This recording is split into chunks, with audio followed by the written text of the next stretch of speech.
তারা যেখানে যায় সেখানে জিনা করেন, তারা নারীদের সাথে অনৈতিক কার্যক্রম লিপ্ত থাকেন।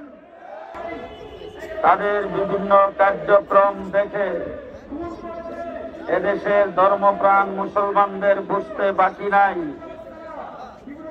যে তারা ইসলামের দ্বারে কাছেও নাই। ইতিমধ্যে আপনারা দেখেছেন তাদের দ্বারা নির্যাতিত, তাদের দ্বারা ধর্ষিত নারীরা যেইভাবে তাদের কথা বলছেন, তাদের বিরুদ্ধে মুখ খুলছেন। তারা যেখানে যায় সেখানে জিনা করেন, তারা নারীদের সাথে অনৈতিক কার্যক্রম লিপ্ত থাকেন।